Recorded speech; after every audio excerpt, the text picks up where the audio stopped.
I'm Niels Thygesen. I'm the Program Director for MPA here at the CBS. And MPA stands for Master of Public Administration and is a program especially suited for public managers and managers from the volunteer sector also. In short, the MPA is offering the public managers an adventure into strategies, conditions for strategies, and crafting strategies also. And what I would like to talk about is pedagogical innovation in a special sense. Because normally we think about innovation in terms of an object. That could be a gourmet beer or a hybrid car. But I would like to talk about pedagogical innovation in terms of framing and reframing. So I would like to give you an example of how we work with these framings and reframings within the program and the effect that we're trying to produce. Now I would like to illustrate the way that we are reframing our pedagogical approach by this model. And well, normally the frame is like this.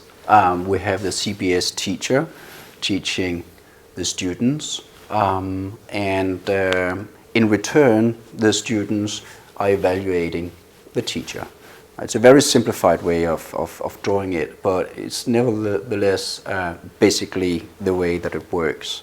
Now, some of the teachers or researchers are doing some consultancy work for some organizations, and in return, they pay the bill.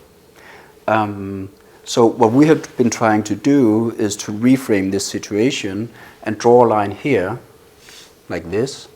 So as teachers on the MPA program, we're trying to put our emphasis right there. So what we would like to teach them by means of theories and by means of methods is the way that they, as students and managers, can in fact create values within the organizations where they are employed. And I would like to give two examples of how we're doing this, actually how we're performing this. And one example is called network groups. And in network groups, the students are put into groups by 4, and they have a supervisor. And the supervisor is one of the teachers that teach the classes.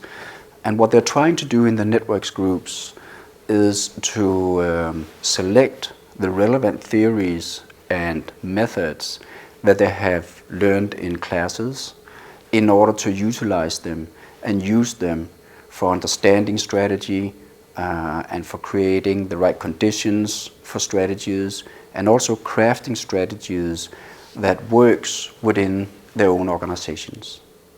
So by doing that, they are not using whatever they have learned after the program is finished. They are in fact doing all this while the program is running. So here is how the real-time, real-life enters the picture.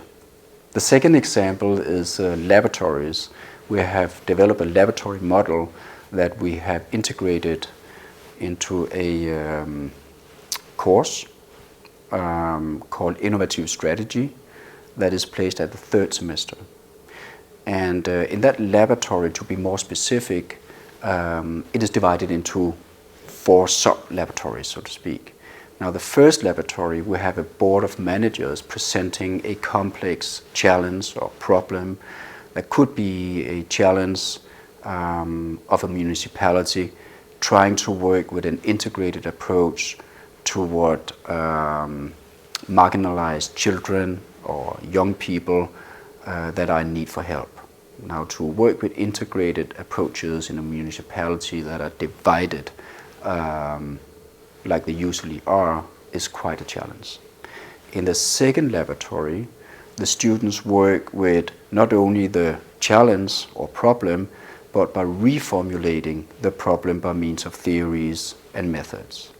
Now, by reformulating the problem, they are also producing a new horizon of possibilities.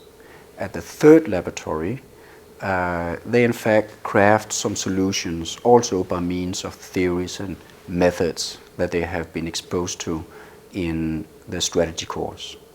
And in the fourth laboratory, they present these solutions to the managers that are re-invited into the classroom.